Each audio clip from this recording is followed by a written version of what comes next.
Welcome guys to my first unboxing. Today we're going to be taking a look at the Logitech G810 Orion Spectrum. This is the first time I unbox anything, and it's kind of like improv, kind of like old Linus Tech Tip style. So I got this keyboard, oops, I almost hit myself, just to test out the switches.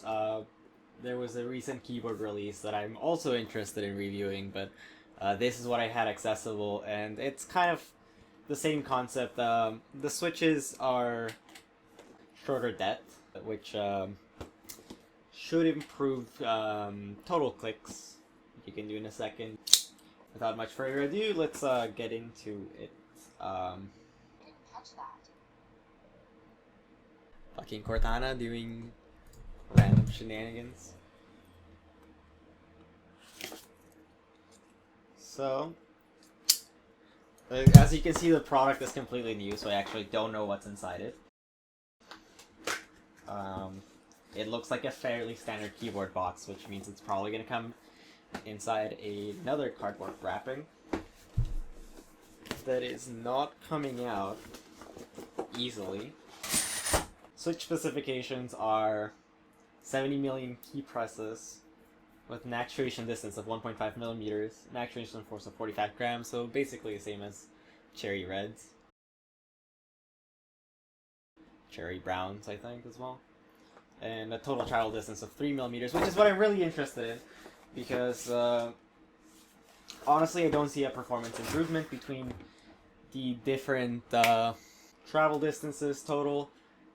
In the end, you can always you can keep tapping keyboards many times a second, so performance-wise there shouldn't be a difference, but I'm expecting to see increases in overall stamina and stuff like that.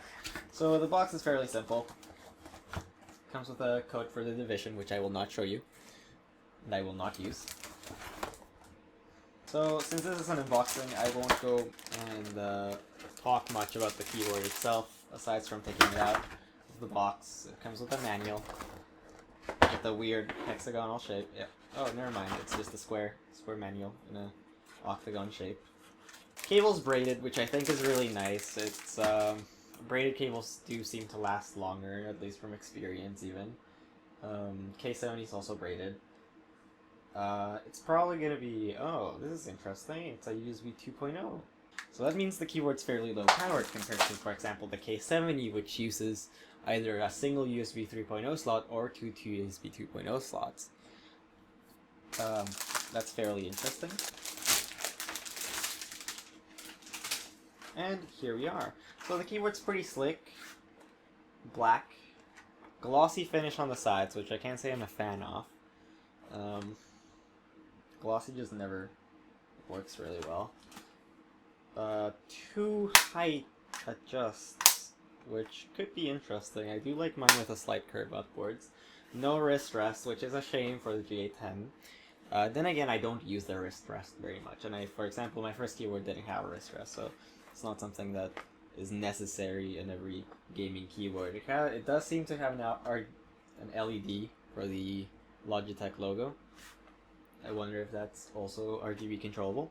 It is rated for 16.8 million colors, like just about every other RGB item in the market right now. We're gonna take the escape keycap off, and you can see the switches are fairly different than your average Cherry MX switch. So these are the Roamer G switches. So, fairly standard keyboard.